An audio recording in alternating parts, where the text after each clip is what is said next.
Today, I, Vaibhav Agarwal from VIT University, Vellore, will be explaining you a research paper which I have recently studied. The paper it is related to the course Computer Organization and Architectures. I am currently in third year BTech from Electronics and Communication Engineering core branch. So the paper which I studied is Design of Single Precision Floating Point Arithmetic Logic Unit by Professor R. Dhanabal. So how the paper which I have selected is related to computer organization and architecture syllabus. So first of all, the computers were originally built as fast, reliable and accurate computing machines. It does not matter how large computers get, one of the main tasks will still be able to perform computation. Most of these computation need real values as essential category in any real world calculations. The real numbers are not finite, therefore no finite representation method is capable of representing all real numbers even within a small range. Thus most real values will have to be represented in an approximate manner. A floating point unit is a part of computer especially designed to carry out operations on floating point numbers. Typical operations are addition, subtraction, multiplication, division and square root. Some FPUs can also perform various transcendental functions such as exponential or trigonometric calculations, but the accuracy can be very low, so that some systems prefer to calculate these functions in software.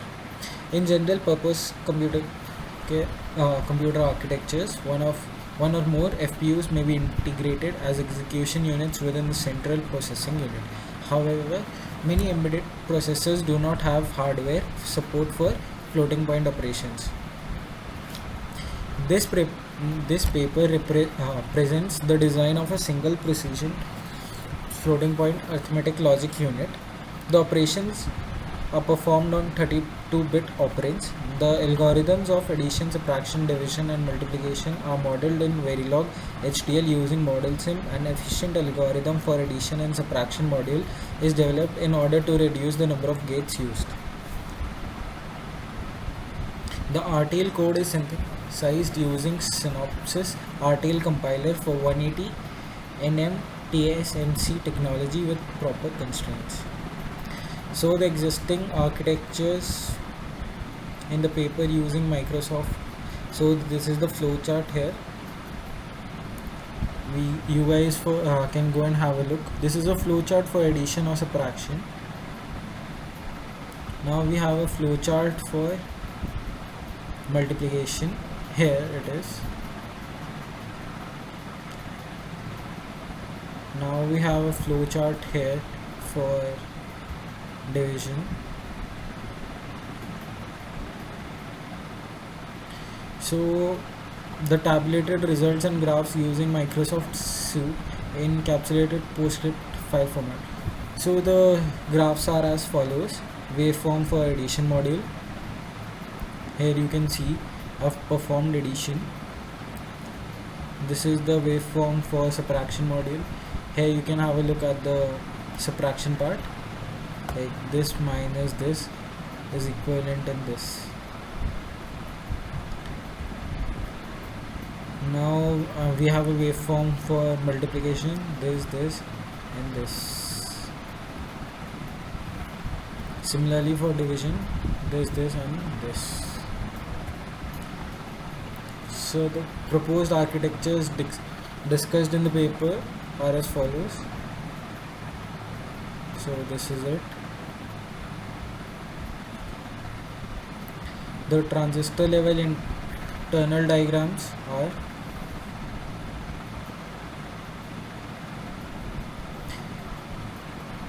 so this is a comparison question between the proposed architecture with existing architecture in our books.